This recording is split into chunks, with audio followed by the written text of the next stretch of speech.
Welcome to Gun Talk Nation. Today's guest leads a life of adventure. Actually, lots of lives of adventure. Since spending his childhood on a large working farm in Wisconsin, he's traveled the world with his band, recorded music with Prince, scuba dived with Sir Richard Branson, conquered Ironman competitions, hunted the most remote and unforgiving backcountry of the Yukon, climbed many of the world's tallest mountains, and was awarded the Armed Forces Entertainer of the Year by the Pentagon. That's big time. I didn't even know that was an award. And has founded a series of successful companies. Needless to say, he's racked up some adventures more than most. Today, we've got Christian Schauf on the show from Uncharted Supply. Welcome in, Christian. Thanks, guys. I think this is going to be a fun one. It is, Thanks man. for having me. Absolutely. Now, the thing that jumped out to me and honestly, if our viewers and our listeners out there, that was the first paragraph of a very lengthy bio, which has much, much more. But the thing that jumped out to me was he recorded music with Prince. Right. Which one is the impressive thing to you, right? Well, I mean, that's what jumped out to me. Okay, you got to dive into that because honestly, we don't have many guests on here that have recorded with Prince. Not many. Yeah. Man, I could tell some stories. I mean, I will just say this. If you've seen the Chappelle show where they do the Charlie Murphy things where he hung out with Prince. Yeah, where he plays basketball, bakes brownies or something like that. There is no exaggeration there. I mean, it is that level of genius and weird, and it's insane. But what happened there, as you mentioned, I was a musician for a long time. I was from Wisconsin, and we moved to Minneapolis. There's a great music scene there. We shared a rehearsal space with Soul Asylum. I wrote most of our songs with Phil Solem, who's most famous for the Friends theme, "I'll Be There for You." He's the singer in the Rembrandt. Yeah. So he wrote that song, and our drummer was Michael Bland, and then Tommy Barbarella played keys with. Michael was the drummer in Prince's New Power Generation. Tommy was a keyboard player. It's a small circle. You start to get to know those guys, and it wasn't, to be clear, it wasn't like Prince sought me out and called me in. I was with Michael one day. Everyone doesn't know that. He got a call from Prince. Everyone doesn't know that. Come on. No, I know, but I always want to be really honest, and somebody might hear that someday and be like, "No way! I've seen that kid play guitar. He's not that good." But no. So I was with Michael one day, and Prince called, and we showed up, and it turned into this super, super bizarre night at Paisley Park. We were just recording music, and I got to be a part of it, and pretty fascinating. They needed a guy to shake the egg shaker, Hey, however you get on the recording, I don't care. I will tell you, I've had a lot of conversations. I actually host the podcast. I haven't done it for a while, but I did interview Michael, and there's a ton of Prince stories on there if anybody's ever interested. But I asked Mike, I'm like, Mike, was Prince really good at basketball? He's like, man, Prince never missed. He's like, he'd be out there in high heels, hitting threes, one after another. And I'm like, really? He's like, really? So, I mean, that guy was just a complete anomaly, and it's fascinating to have a couple years where I kind of got to spend around that, that mythical creature, and just, he could go from a guitar to a piano to a drum set and be as good as anybody you'd ever seen. And then apparently he could hit threes, although he was under 5 feet tall. And it was incredible. And apparently he could jump out of the gym. Virtuoso. He could definitely get up. He had some hops, but Ryan is going to he's going to put some lights on in this building. Yeah, let me just pay the bills real quick. This Gun Talk Nation is brought to you by Crimson Trace, Complete Focus, and by Springfield Armory. I don't know if they've ever made any guns for Prince. Maybe they have. Gun Talk Nation is also brought to you by Double Star. From rifles and handguns to lowers and uppers, blades, stocks, slings, magazines, Double Star has you covered. Every rifle from Double Star uses U.S.-made parts, and their rifles have outperformed most of the well-known ones that you know. Double Star also offers daily deals on everything from sling mounts to punch sets. Plus, use the code GUNTALK at checkout for 15% off at doublestarusa.com. All right, got that out of the way. Thank you, sir. So what we were kind of, Christian and I kind of went back and forth on, what we were going to talk about, and in today's environment, being prepared. And I think the feeling of being woefully underprepared is intimidating for a lot of people, because once you're put in a situation where you find out that you're unprepared, you're going to start to freak out. Well, I mean, we kind of jumped into the Prince thing, but because it's fun and we can go off on tangents and wormholes, but we probably ought to say, Christian, people are going, but this is Gun Talk Nation. Why are you having him on the show? So what's your background and how does it tie in with what we're talking about here and being prepared? Well, I think the reason I'm here is I have a company I've started called Uncharted Supply Co. We build survival products, and I'm a pretty avid hunter, fisherman. Most mornings before I come to work in the fall, I'm in the woods chasing elk, with my bow. I just got back from a hunt in Alaska, a rifle hunt, and I think there's just a lot of crossover between people that go out into the woods and people that are interested in tactical applications and hunting and survival. So I would say that's probably why I'm here, and happy to take this any direction you guys want. Perfect. Yeah. So I have a theory, and it applies for the survival stuff. It applies for when we get into the tactical talk or concealed carry or whatever. And my theory is a lot of times people worry about the wrong stuff. And what I mean by that is, like, they'll worry about locking their doors at night, but not during the daytime. Well, guess what? Bad stuff happens during the daytime. Right. They'll worry about driving, across the country, but they don't realize they could also die in the interstate, 1 mile from their home. As far as survival goes, I mean, does that make sense to you, Christian?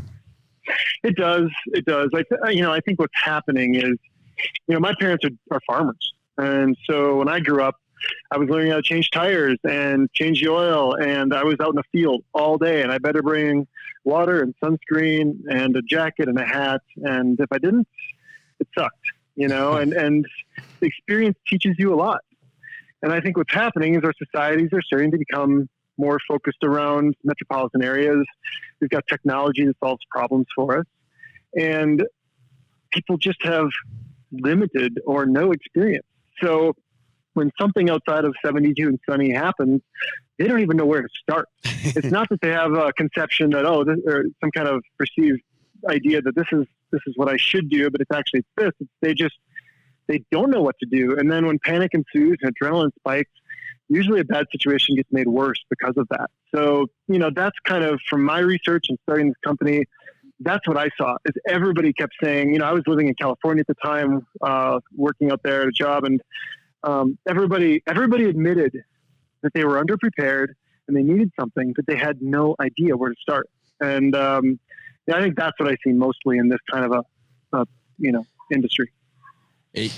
I see the same thing. And, you guys offer a wide variety of products, but how did you get to that point where you're like, okay, I need to start this? Cause I know there's some story about a winter storm that kind of started altering your mindset and how you prepared. Sure. So, I grew up on a farm. The band, which we had talked about, ended up going to Iraq. I've been to Iraq 40 times for 2 or 3 weeks at a time, playing 150 shows, and then guiding the Pussycat Dolls around, or guiding the Spin Doctors around. And, there's a lot of, I don't want to call it survival, but it's a lot of like, hey, here's where we're going today. Check the weather, bring the right stuff. Sometimes there'd be something that would happen. You'd be stuck at a little base, and all you had was, a floor, and you were there for 2 or 3 days. So, I go hunting, I've climbed a bunch of mountains. I just was kind of in that mindset where you check the weather, you think about what could happen, you make sure you got the right stuff, and you go about your day. And then I took a job in California. I was the head of marketing for an app company. And, I didn't love the job. I think after being in Iraq and providing entertainment and kind of doing something that felt really rewarding, it was hard to just get a solid paycheck sitting in a white corner office in Orange County. It felt unfulfilling. So I was like, man, what am I going to do with my life here? And I was going to Steamboat Springs, Colorado for New Year's to go skiing, loaded up my F-150, had all my stuff. And as I got into the mountains behind Orange County, it snowed 2 inches, and I sat for 8 hours. And it wasn't because I couldn't drive through it. I mean, school doesn't stop when there's even a foot of snow where I'm from. You know, it felt trivial. Yeah. But what I realized was, wow, even if I'm prepared, I'm still screwed because everyone around me is stuck. It's and a then great it's like, well, point. how do you fix that? You know, like how do you create some change at scale that's going to make society better? Because, you know, at the time I was living, you know, near the coast. If a tsunami comes in or there's an earthquake, first responders aren't going to be able to get to all the people in Southern California, right? So how do you change that so people are self-sufficient, and maybe self-sufficient to a level but then they can help their neighbor? Now, instead of having 1 million people that need help, maybe it's 50,000. That's a dramatic shift for the good. So, you know, I sat there for 8 hours and my buddies are all skiing and it's a powder day in Steamboat. And I was like, I got to make sure this never happens again. But that's where the kind of origin of Uncharted started. That's very cool. Yeah, I think that our listeners generally are of the more prepared mindset than others. And I think that their family and friends know that. And we've heard this numerous times, is your family and your friends will say, when they know you're the survival guy, you're the prepared guy, well, man, when it all goes down, I'm coming to your house. And I heard an interesting response to that. Yeah. It was like, well, what are you bringing to the table here? I mean, you're just going to come to my house and mooch on all the food and water I've saved and all the ammo and all the survival things I have in place. Like, what are you bringing to the table here? And I think that's a great point, Christian, is like, hey, I want to help more people be independent and less reliant on others. Right. Like there's right. Oh, go for it. So much of it is mental, right? This sounds kind of like weird, but positive mental attitude is like one of the number one things that is proven to help a person survive a situation. It's not a knife or whatever. And usually having a positive outlook on the situation comes down to feeling confident and trusting what you're doing and heading down that path. So yeah, I mean, just even creating that in people can be a huge game changer. And that doesn't take very much, you know? Well, and just the fact that you have the ability to kind of survive in a given amount of time on your own, that mental outlook, I mean, just right there, you're starting off square one, sure, well ahead of anyone else. Yeah, it'll adjust your mindset. Right. You don't have to lose your mind right off the bat. How much have you, since you're in this world and you're probably hearing from customers and interacting with people on social media and that type of thing, how much has this year woken up people where they're going, wow, 2020 sucks. Like, you know, things shut down and I mean, we're talking about survival, but I mean, there are people that are freaking out because they couldn't buy toilet paper. Right. Those people have a different issue. Like that's. I agree. I mean, I think again, that comes back to just massive amounts of inexperience being uncomfortable. When we go to Iraq, we always told people, hey, get comfortable being uncomfortable, because if you start from that mindset and just be like, okay, this sucks a little, but that's okay. You know, we're living in a society right now where if I'm cold, I turn the thermostat up. If I'm hungry, there's food in the fridge. Yeah. If I'm bored, I can on demand whatever I want to watch. And that becomes your normal. That becomes your zero. And I think the comfort is something to be earned, right? I really enjoy those times when it's up to me to make myself comfortable. And we're in, you know, I was just in the Brooks Range hunting, and we, you know, the plane dropped us off and flew away, and all we had was what was in our 75-pound backpacks. And it's storming and raining and snowing and everything else. And you've got to consciously make an effort to continue to stay in a place where it doesn't go the wrong direction. You can stay comfortable. And I just think, you know, having that experience, being around that, getting used to that is so vital to navigating emergencies or unforeseen events. But that's the one thing people don't get. So, you know, then you go, well, let's train people. Well, nobody wants to take a class. No, people want to throw money at things to make. Yeah, they want to throw money at things to make things go away, right? Like, oh, my car's broke, AAA. I'm hungry. You know, I'm gonna have Postmates deliver or whatever. Or my shooting sucks. I'm going to just drop a new trigger in it. That sounds like a personal experience. Like, I've tried it and my shooting still sucks. So or a bigger scope or whatever, and it just that's a hard thing to overcome at scale. So when we build our products, it's not just the tools, but it's organization and step-by-step instruction. It's creating peace of mind to get people back to the right spot. And what's interesting, you guys are talking about, your audience is probably more prepared than most. I would completely agree with that. What I've been really shocked by is, we sold to the CIA, the FBI, Secret Service, Border Patrol. I've got some buddies that are Navy SEALs in town. One of them, Jack Carr, came in to get stuff before he went to Alaska on a bear hunt. And, these are people that could pick whatever they want. But at the end of the day, like, these products work, and they kind of work for anybody, and they're well thought out. And that's a badge I love to tell people I have when these guys are purchasing from us. That's definitely great. I mean, these are people, and especially when some of those folks you mentioned, they work with a lot of different gear, and to pick your stuff is good. But what percentage do you think could get dropped off out of the population? What percentage do you think could get dropped off in Alaska? A plane flies away and they're still like sane and surviving. This is why they make TV shows about it. Yeah. Because there are all these people flipping out, and I could do that. It's the same thing of like, the TV show that starts out with you got kidnapped or whatever. And if it started out with someone who was prepared, the whole Taken Liam Neeson, there wouldn't be much of a movie if his daughter was prepared and she jujitsu'd or shot the bad guys, and was like the movie was 8 minutes long. Yeah, and that's it. So, well, I think that makes great TV, and I think Bear Grylls is awesome, but nobody's lost in the Amazon. Fortunately for most people, right? Like, nobody has to drink their pee. It's usually smaller things. Like, I have a flat tire, I don't know how to change it.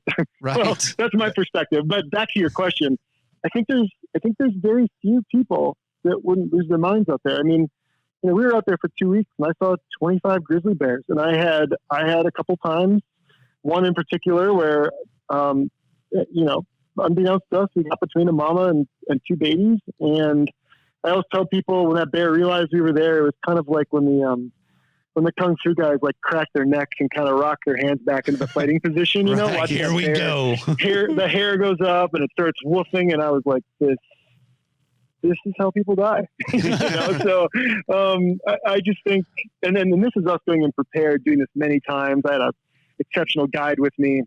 We were looking for it. I mean, I'm sure you guys know who Steve Ranella is. He tells the story of, they had an elk hanging in a tree, and they went back to get it, and they put down their bear spray and their guns and were eating sandwiches, and a bear came in, and this is a guy who is a professional hunter and one of the most famous, and he's like, I thought I would be ready for that, and he's like, I just froze, There's nothing I could do. So then you take, you pluck somebody out of Venice, California, who's never done anything like that, and you drop them out there. I'm not going to put my money on them. No offense. No, I wouldn't. Well, and going back to what you were talking about is being uncomfortable. And again, this year I think has been a little bit of a wake up call for some of them who paid attention.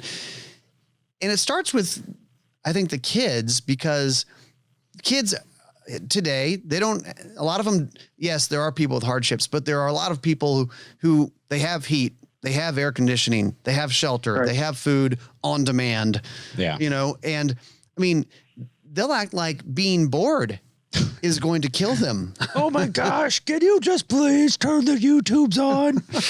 Totally.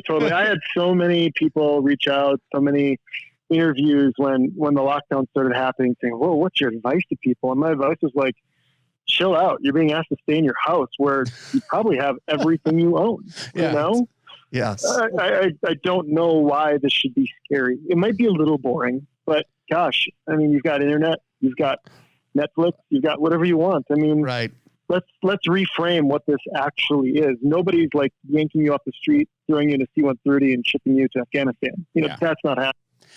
It's in the end, it's called embracing the suck. I mean, I think that's what it's called. These folks had plenty of time during this whole lockdown to sit there and go, okay, let's evaluate. And I think that's what you have to do. And you have to kind of re-examine how you do things, what plan works, what plan doesn't work. And a lot of it starts with, okay, well, and I think that's where a lot of people hang up. It's like when you say, okay, take a new fisherman and tell him to go into Bass Pro Shops and pick out some fishing line, or take them into Bass Pro Shops, wherever, and go pick some ammo. What are you going to shoot? Sure. And it's overwhelming, and it's you've got to narrow your focus on where your shortcomings are. So, absolutely. Yeah, I mean, talking about gear, kind of wanted to get into that because since this is what you guys do, what are the common, I mean, obviously some of us have some stuff, but what are maybe some of the things that we don't think of that we should have in our kit for survival, for preparedness, that we go, well, yeah, most people have this or that, but a lot of people are missing these key items? Yeah, that's a good question. You know, when we were on Shark Tank, Lori said, "Hey, Christian, what's the most important part of the kit?" I said, "Well, what's the emergency?"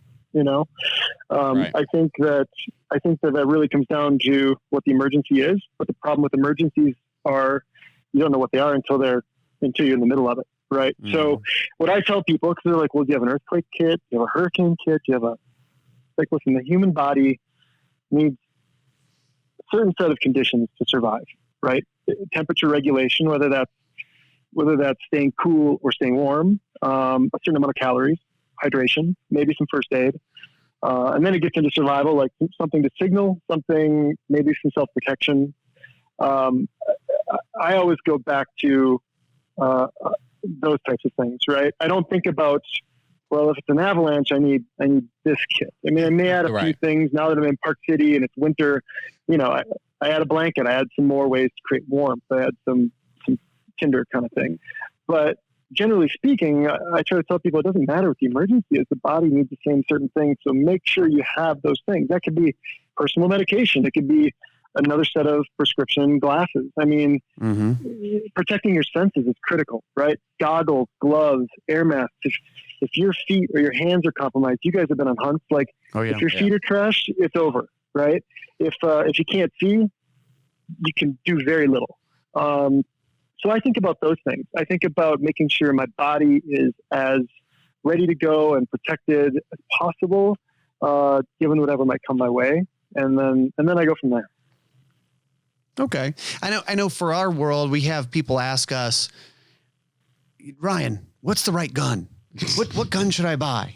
And a lot of times it's like, well, I mean, there are a lot of good options. It's not necessarily this particular brand or this particular caliber is the right one. I mean, I'm sure you get those types of questions as well, right? Totally. And I usually go back to, what are you most comfortable with? Well, I mean, beyond, okay, I've never bought a gun. I'm going on a bear hunt where we're probably going to be, 200 to 400 yards. Like, okay, I can start narrowing down the rifle you're going to pick, maybe get a 300 Win Mag, get something light, get the right scope, right? But that said, for me, it's having gear that you know how to use and you can use quickly. I would rather have an underpowered gun that I was completely confident in than have somebody hand me an elephant gun that I'd never shot before. I just, there's some logic involved there. And for me, it's experience, repetition, confidence. And, when you start eliminating those things, it's just less to overcome. Before I went on this hunt, I was training with some of my Olympic buddies here in Park City, and we are running up the ski jump at 5 a.m. and then running down and doing push-ups. And the idea is, if you can't keep up and get the shot, now you got to take a longer shot. Now your confidence goes down. Like you have to prepare to have all those things like in your pocket that you can do, and then that makes all of the kind of unknowns smaller and more manageable. Yeah, and that's how I think about it. Yeah. So tell me about the 72 survival system. Sure. So we call it the 72 because 95% of all emergencies are resolved within 72 hours. That could be a flat tire, and that could be September 11th. When I started this company, what I was, like I said, I was living in Southern California. Most people are in an apartment, right? It's maybe 1,000 square feet. Sorry, 1,500 square feet. They, they move a lot. Nobody wants a bunker with 1,000 pounds of stuff in it. It doesn't make sense. They don't have the money for it. They don't have the space for it. But wow, if you can have a kit that gets you through 95% of everything, and it's 11 pounds and fits in a closet, that's a pretty compelling argument, right? So what I did is I met with my buddies who are, special forces guys, mountain guides, doctors, pilots. And I told them, hey, I don't want to know what you have for you. You're an expert. I want to know what you'd give your 10-year-old son if you weren't there to protect them and something happened at home. Something that was very simple to use, but was a game changer. And really that conversation, when we reverse engineered it from the time of emergency, it wasn't just the products. It was the guidance. The people were like, I want to be able to tell them what to do. I want to walk them through the steps. I want to make sure they don't make a bad situation worse. So we did our best to integrate all that into color coordinated instructions that respond with the products and the organization. And it's in a dry bag that floats. This stuff's always going to be ready to go. And it's, there's just all these things we did to not only provide products, but like I said, provide guidance and provide peace of mind. And that's kind of the lens we look through all of our products now. So we made the 72, we made the 72 Pro, which is designed for 2 people, kind of a more daily use thing for professionals. We've got this Zeus jump starter that will start any engine, like 8-liter diesel, no problem, in the middle of January in Wisconsin. And it doesn't shock you. You can't do it wrong. If you put it on the wrong terminals, it just doesn't work. So there's this kind of level of trust that, it didn't work. Let me flip it around if this is my first time ever using it. And now, if you're a woman on the side of a highway and it's dark, you don't have to flag somebody down and feel uncomfortable about that. You have the power in your hands to take care of something. Or if you're going hunting and you're at a trailhead and you leave the dome light on, right? You come out, there's no cell service, and now your truck's dead.